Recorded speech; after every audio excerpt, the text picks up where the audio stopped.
My friends, let us come together for a moment and grow still within ourselves, for without inner stillness it is impossible to discern the truth I would share with you. In the midst of all the seeking and searching that fills human life, there lies one simple misunderstanding, one false assumption that has shaped the world's entire sense of God, of prayer, and of spiritual living. It is the belief that somehow, somewhere, there is a gap between you and the presence that formed you, sustains you, and lives as your very being. This sense of separation is not evil, nor is it a sin, but it is the root of all fear, all lack, and all loneliness. It is the foundation of the world's ceaseless search for a God it imagines to be outside, above, or beyond. Every religion, every philosophy, every method of prayer has arisen from this one belief that we stand here as finite creatures and God stands elsewhere as infinite creator.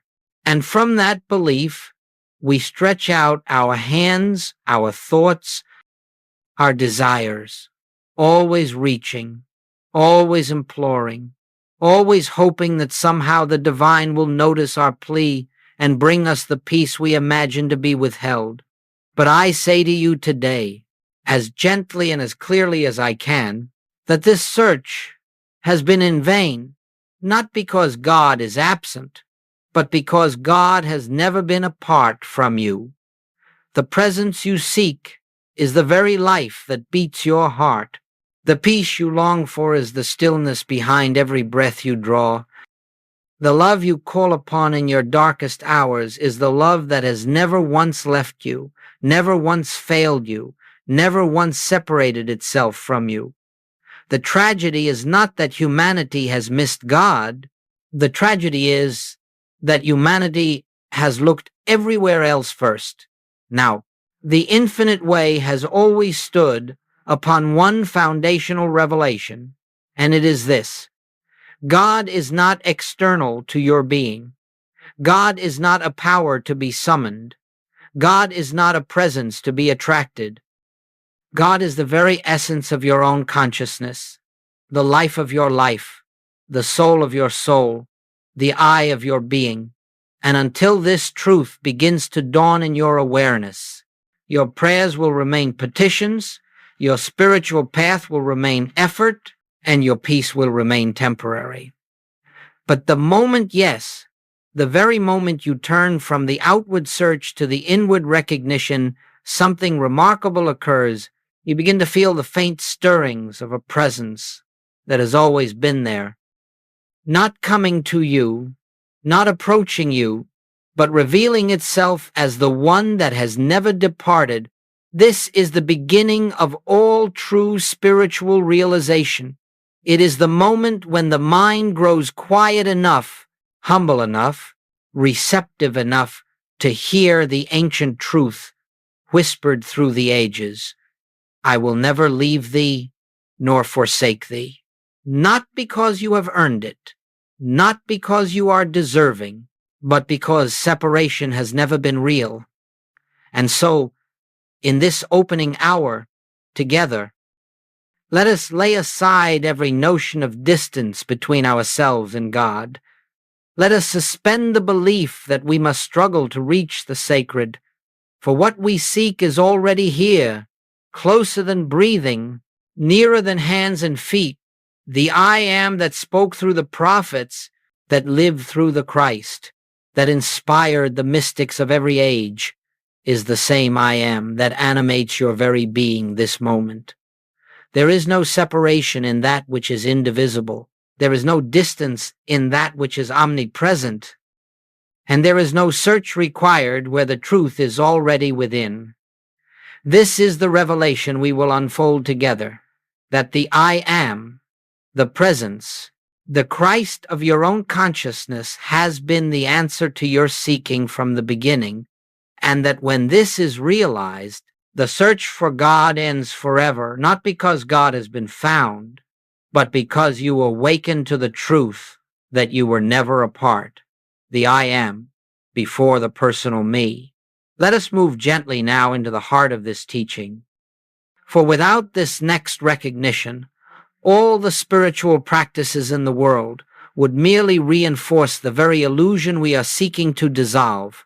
The greatest forgotten truth in all of mystical unfoldment is that there exists within you an identity, an I that is older than your birth, untouched by your history, and unbound by the conditions of this world.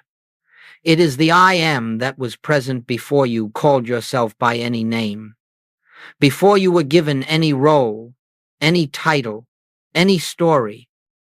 And it is this I am that Scripture speaks of when it says, before Abraham was, I am. Now, I ask you to listen with the ear of your spirit, not the reasoning mind, for what I am saying cannot be grasped by argument or analysis. It must be allowed to touch that quiet center within you that has always known, always recognized, always intuited that the personal me you carry through this world is not the fullness of your being. From the moment you were born, you were taught to identify with a set of labels, your personality, your habits, your successes and failures, your fears and desires. And over time, these labels solidified into a self you believed yourself to be. But that self, this me, is as changeable as the weather. It grows, it withers, it reacts, it resists. It is affected by praise and wounded by criticism.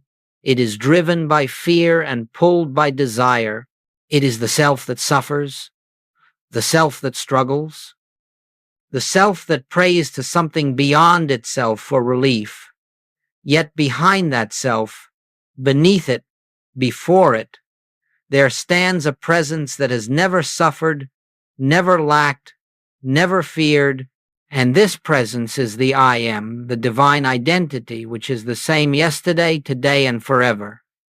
You see, the mistake we make is believing that the I am is the personal self, saying, I am good, I am tired, I am afraid. But no, that is not the I am. That is the mind attempting to clothe the divine in human garments. The true I am is silent, still, unconditioned. It is the pure awareness that notices thought but is not touched by thought, that witnesses emotion but is not bound by emotion. It is the presence that cannot be enhanced by praise nor diminished by condemnation. If you will sit quietly for even a moment and observe the one who is aware, the one who is present before thought arises, you will begin to sense the I am that is your true identity.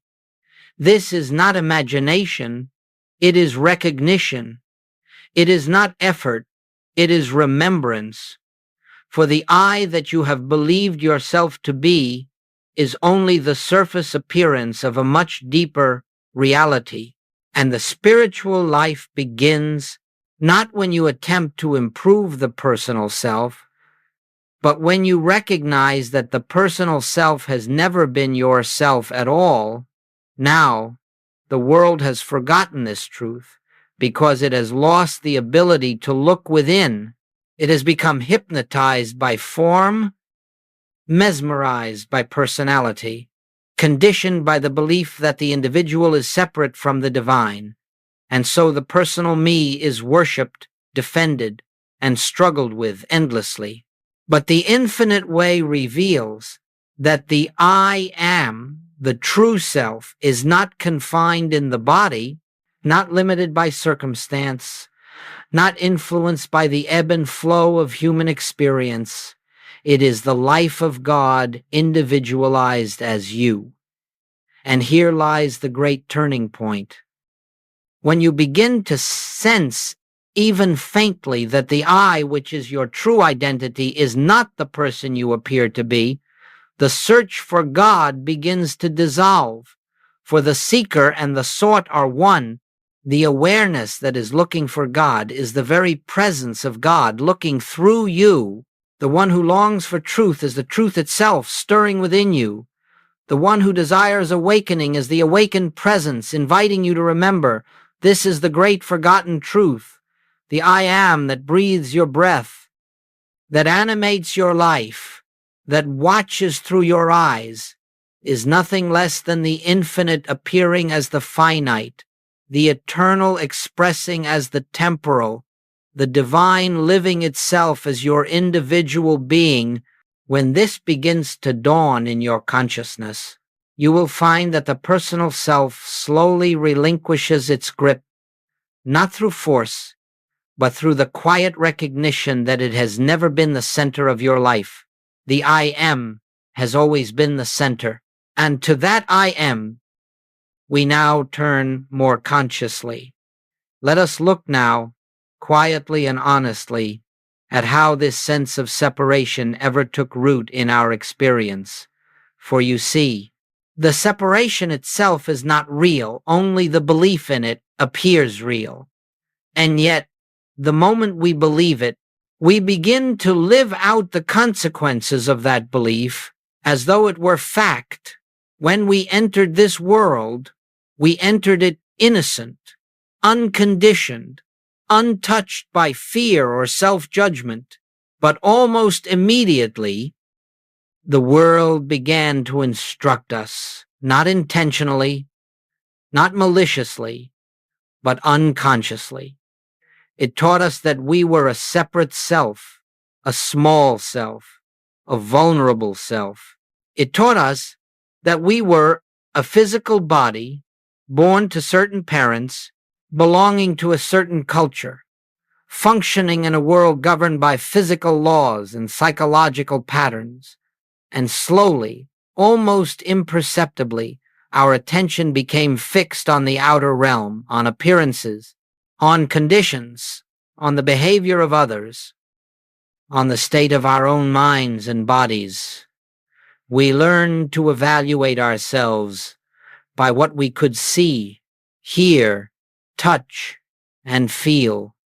This is me, we said, pointing to the body. These are my thoughts, my emotions, my memories, and with that simple identification came the birth of the personal self, the self that believes it stands apart from the infinite, apart from the one who formed it. It is this personal identity that feels fear because it imagines itself exposed. It feels lack because it imagines supply must come from outside.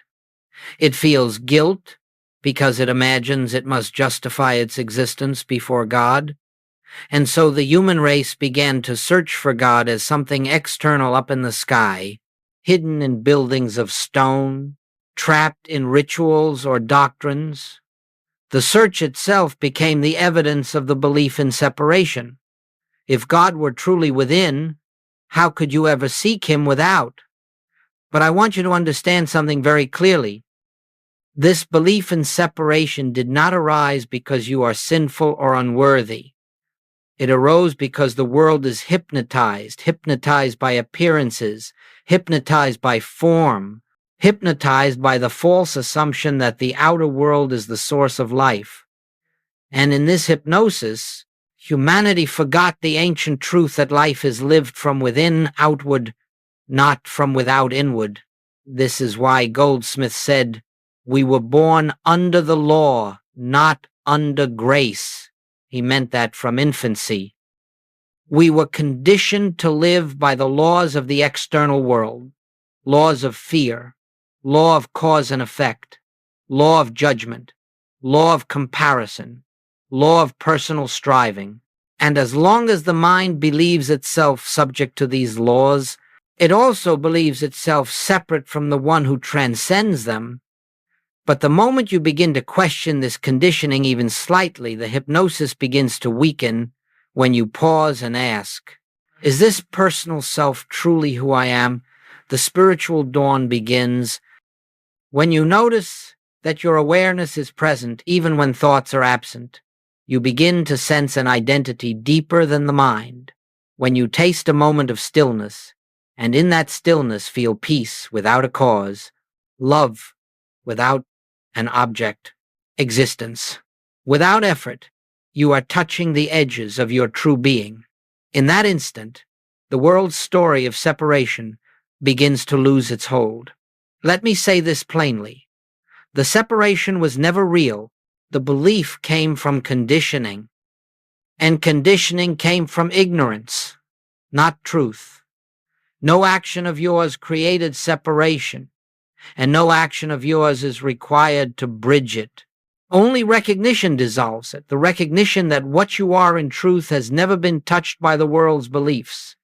And so, as we go forward, we must remember that spirituality is not the process of becoming something better, something higher, or something holier. It is the simple, profound unveiling of what has always been present, the I am, that no conditioning could alter and no belief could conceal in this recognition. The long human story of separation begins gently, quietly, lovingly to fade. Now, once we see even faintly that the sense of separation was never a fact but only a belief, something remarkable begins to occur in our consciousness. We notice that the energy we once poured into the outward search begins to lose its appeal.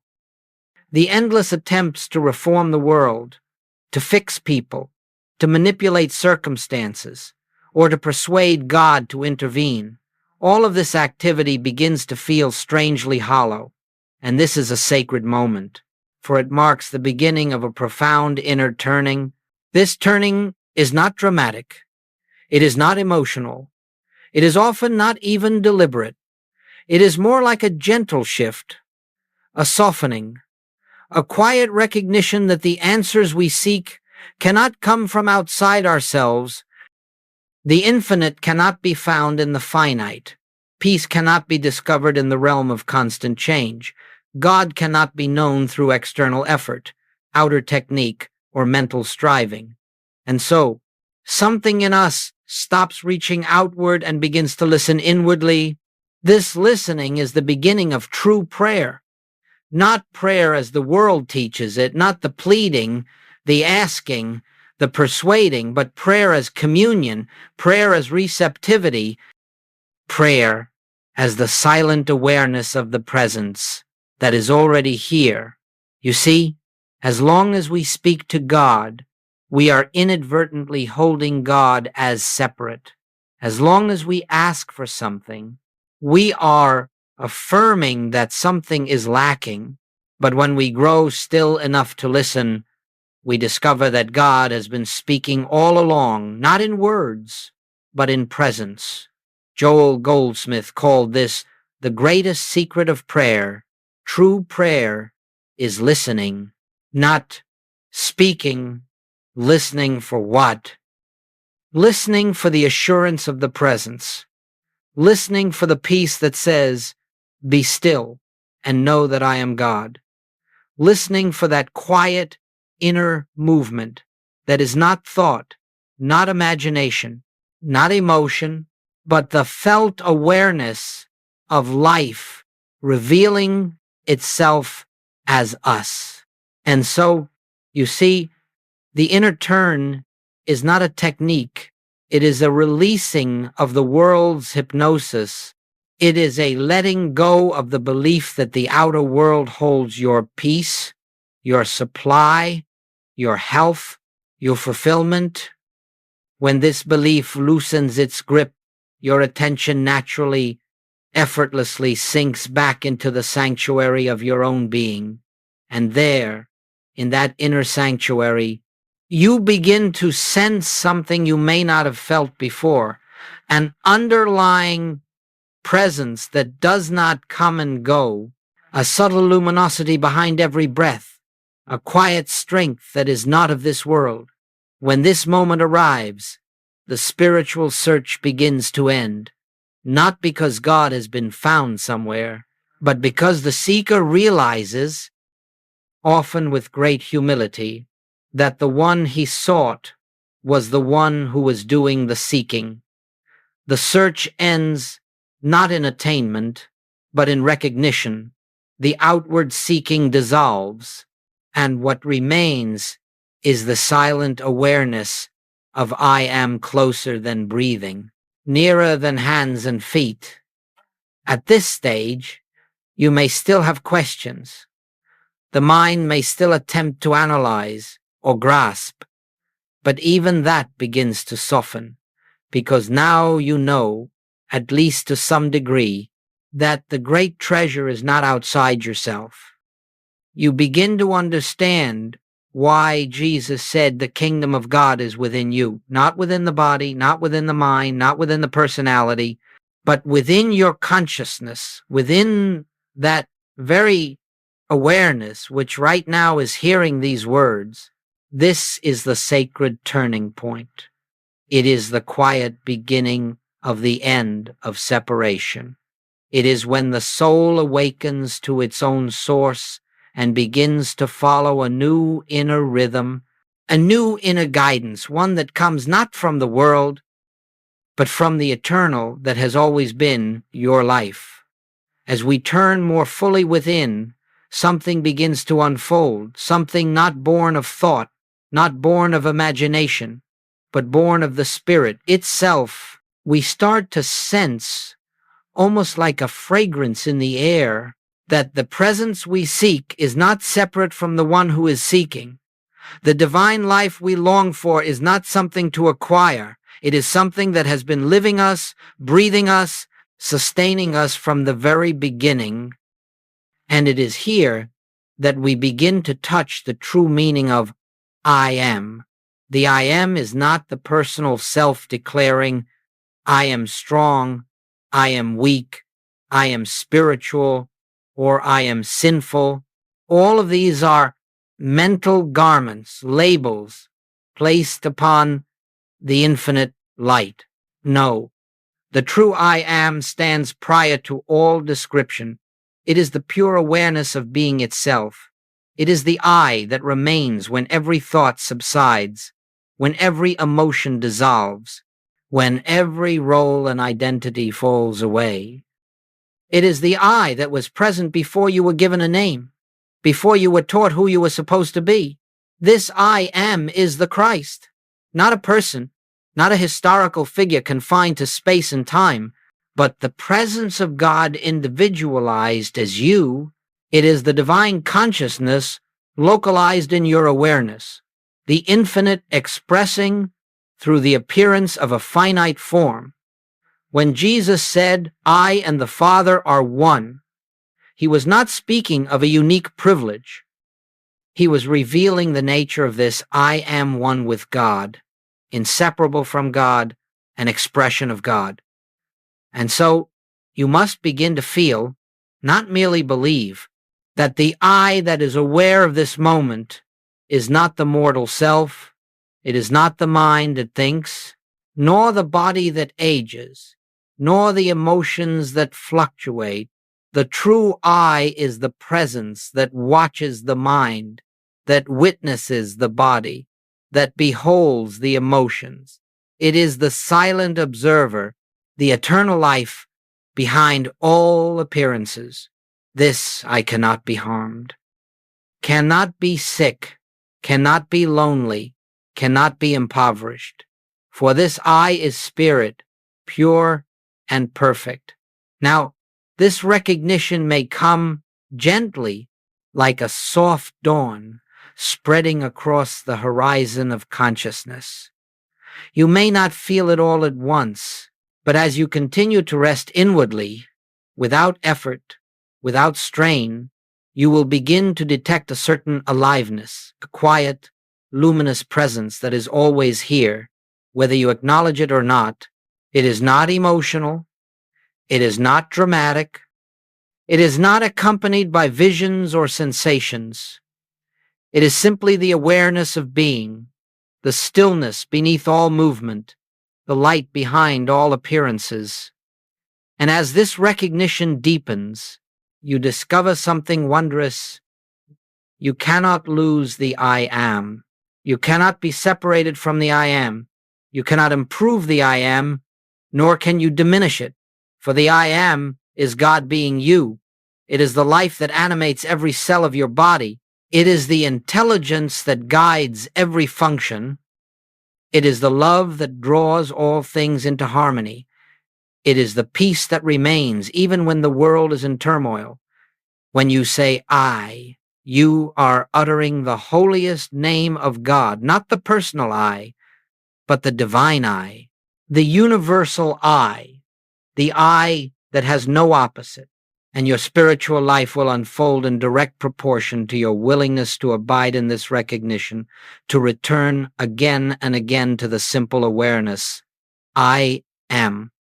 This is the secret that dissolves fear, ends the search, and reveals the kingdom already within you, not because you have attained anything, but because the one who lives as you has finally been recognized, recognizing the I am in daily life.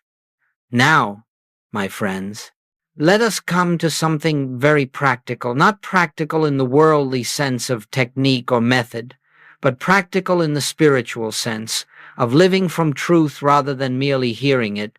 For it is one thing to glimpse the I am in moments of quiet contemplation, but it is another to carry that recognition into the ordinary movements of daily life. Yet this is precisely what brings transformation, not the accumulation of knowledge, but the steady remembrance of what you truly are. The practice I speak of is not a discipline imposed by the mind.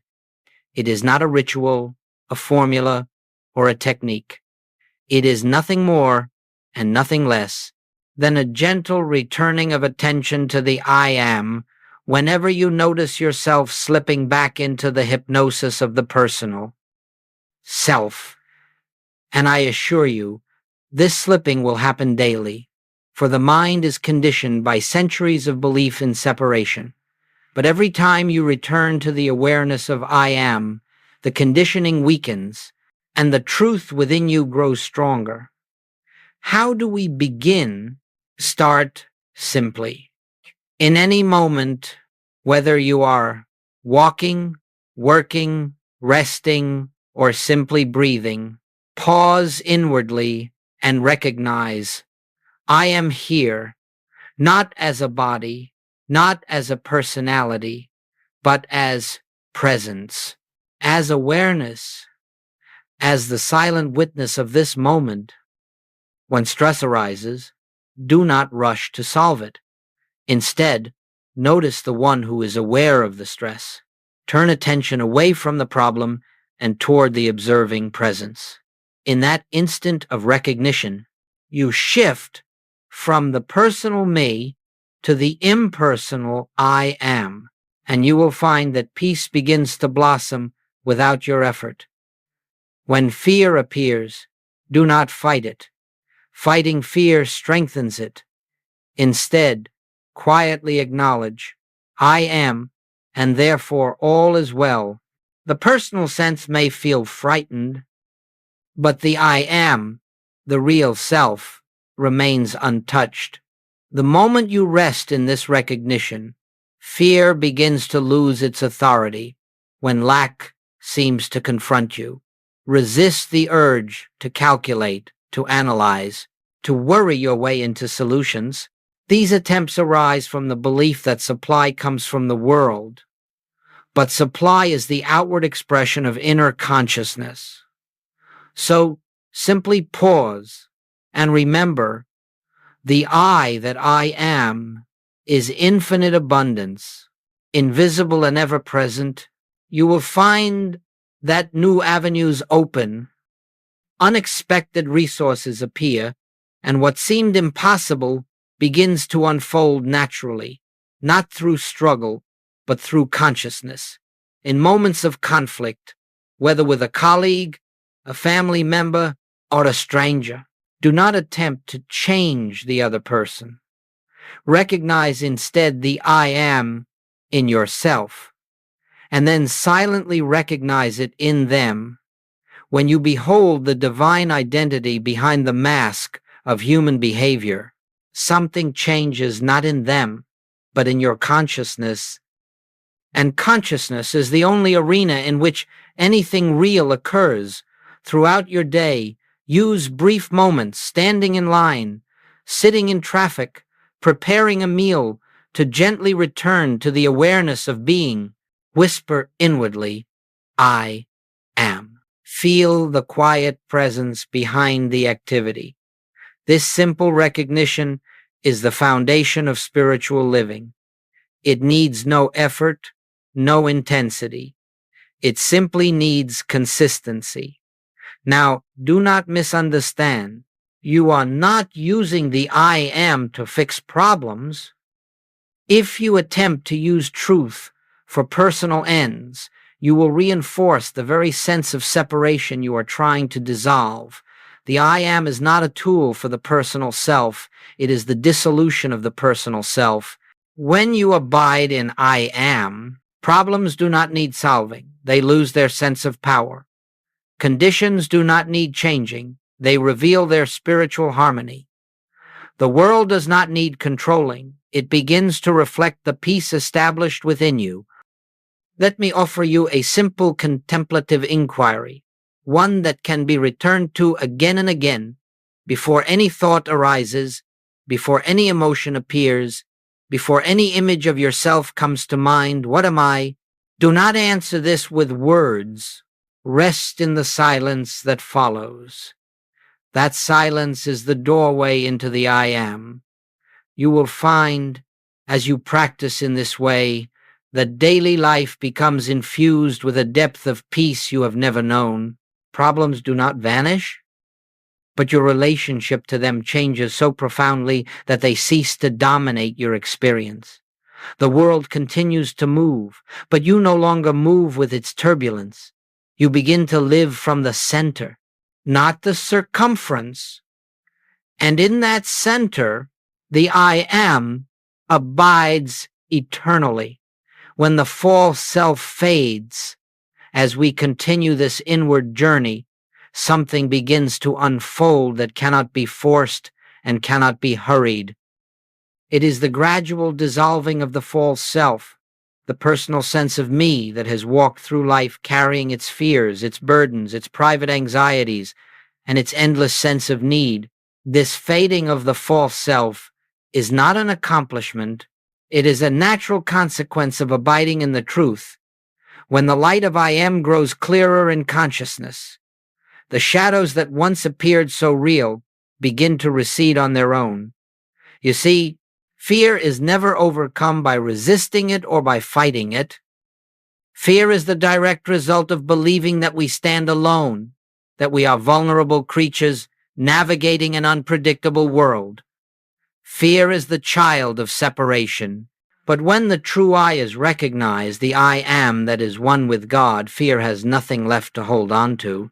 It cannot survive in the presence of that which knows only oneness. Fear belongs to the personal self, not to the I am.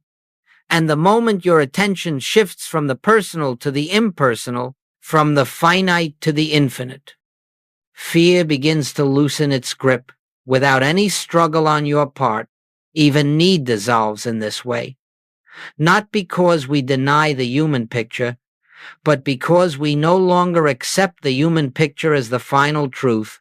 The belief in need arises from the assumption that supply is external, dependent on people, conditions, opportunities, or circumstances. But the I am is the source and substance of all supply. When you recognize this, you find that your sense of lack softens, and with it, the anxiety that lack creates. The fullness of God does not enter your life from the outside. It reveals itself from within, as the consciousness of I am takes its rightful place at the center of your being. Now, let us speak plainly. The false self does not disappear all at once. Its patterns may still arise. Old fears may still whisper. The mind may still leap to conclusions based on appearances.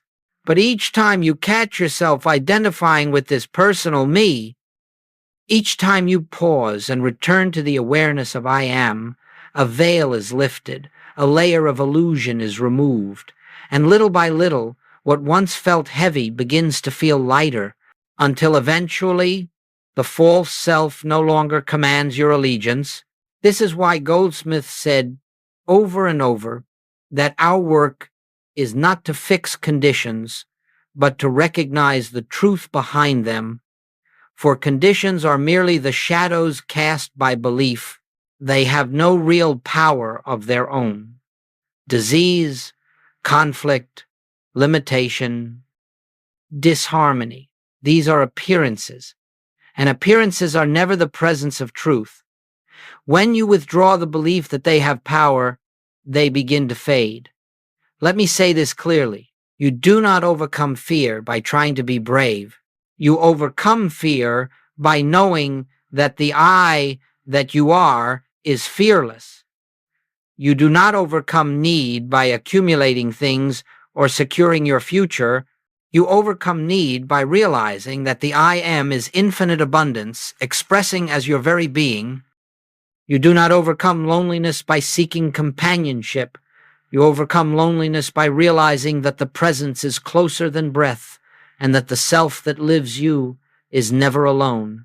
When the false self begins to fade, what emerges is a quiet confidence, not confidence in the personal me, but confidence in the presence that goes before you, that surrounds you, that lives as you. You begin to feel safe in a way you may never have felt before, not because circumstances have changed, but because you no longer look to circumstances for safety. You begin to feel guided, not because a voice speaks to you in words, but because an inner rightness reveals itself moment by moment. You begin to feel fulfilled, not because desires have been met, but because the sense of lack itself has dissolved. This is the miracle of spiritual awakening. It is not the changing of the outer world, but the dissolving of the inner illusion. And as the false self fades, you discover that nothing was ever missing, nothing was ever broken, nothing was ever separate. The I am has been whole, complete, and perfect from the very beginning. And now, little by little, you are beginning to live from that wholeness. As the false sense of self fades and the light of I am begins to illumine your awareness, life itself takes on a very different quality. Not because the world suddenly becomes perfect, but because you are no longer living from the world. You begin to live from the center, from that divine presence, which is your true identity, and from that moment onward, the entire spiritual journey changes. No longer are you a seeker. No longer are you one who strives to attain God, to reach God, or to convince God. For you have discovered that the one you sought has been the one who was living you all along. This is the great paradox of spiritual awakening. The search ends not when God is found, but when the seeker disappears. When the I am is recognized as your own being, the longing for something external evaporates. You are not reaching outward for peace. You are resting in the peace already within you. You are not begging for guidance. You are listening to the stillness that has always guided you. You are not trying to attract supply. You are trusting the invisible source that pours itself into expression through your consciousness. You are not asking for healing. You are recognizing the wholeness that was never impaired.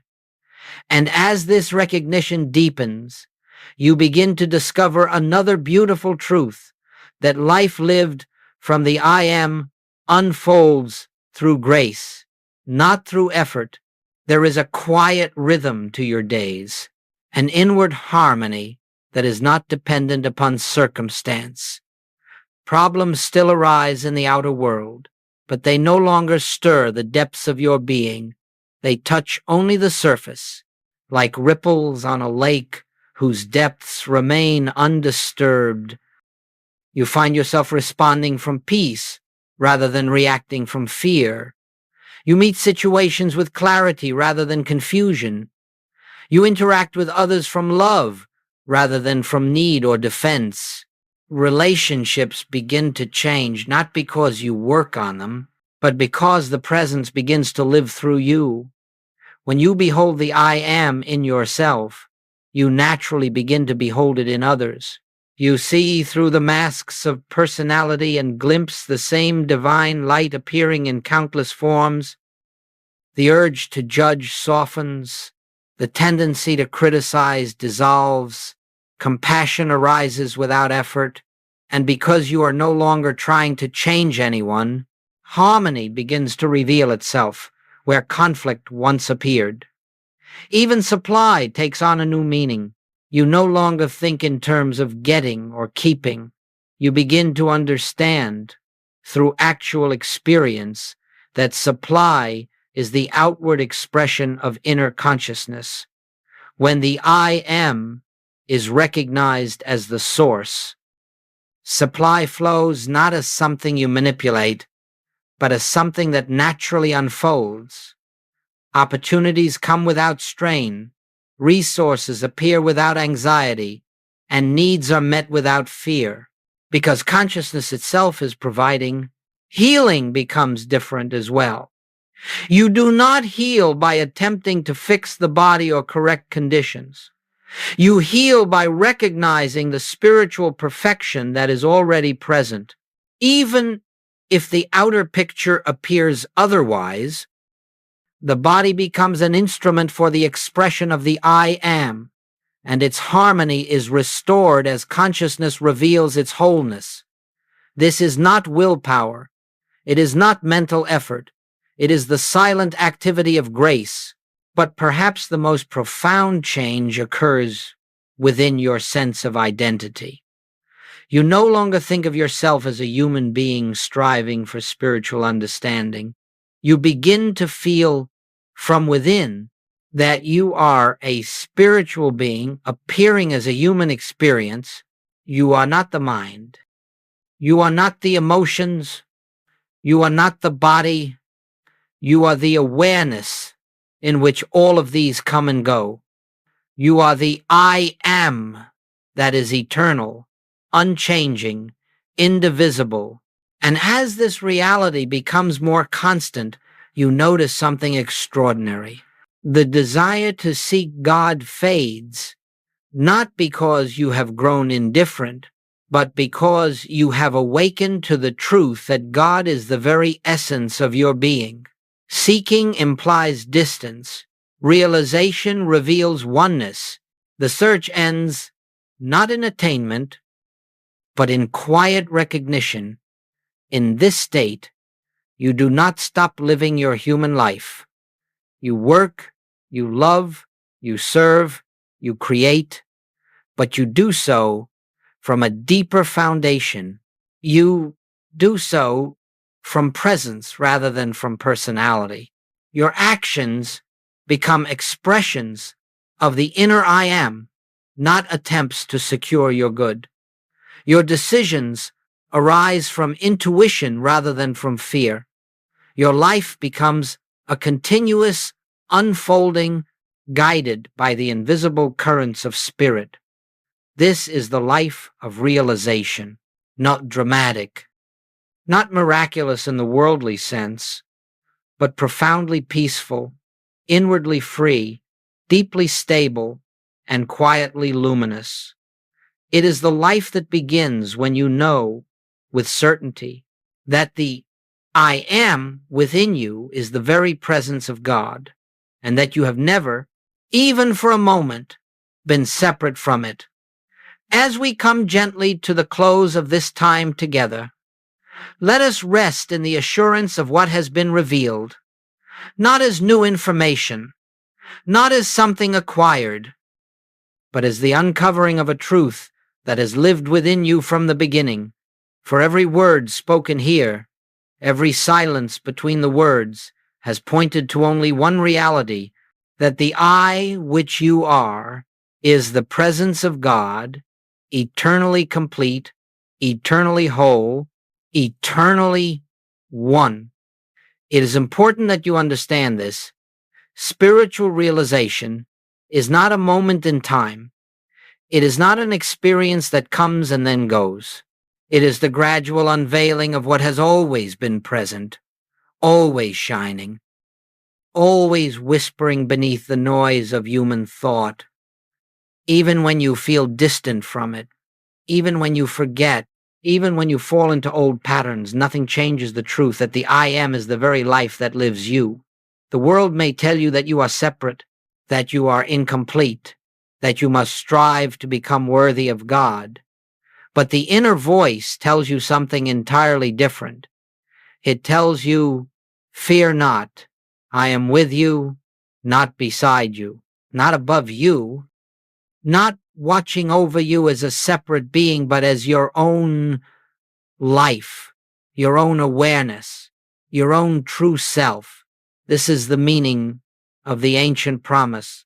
Lo, I am with you always. It does not mean that God follows you. It does not mean that a divine companion walks behind you. It means that the I am, your being, your consciousness, your awareness, is the very presence of God, and that presence cannot leave you for even a single instant.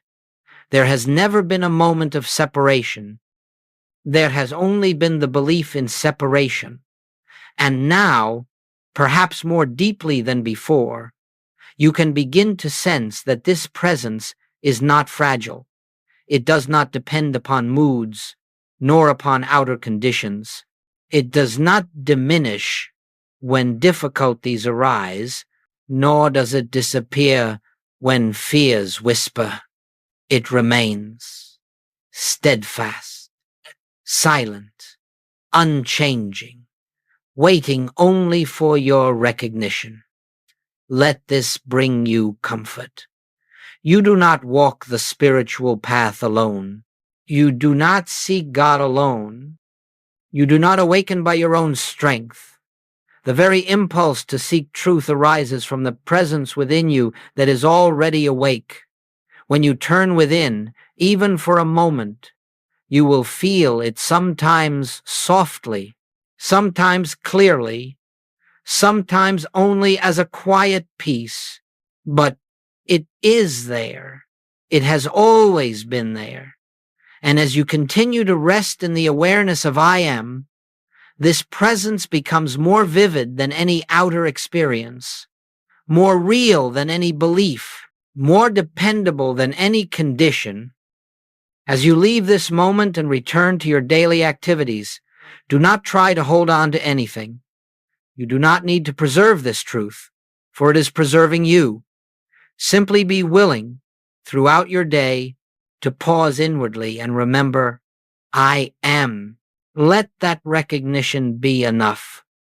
Let it be your prayer, your meditation, your refuge, and your guide. Allow the world to be as it is, but live from the truth of what you are. And now, as we close, I leave you with this simple realization. You have never been a seeker of God. You have been the expression of God seeking to remember itself. And now, in this very moment, that remembrance has already begun.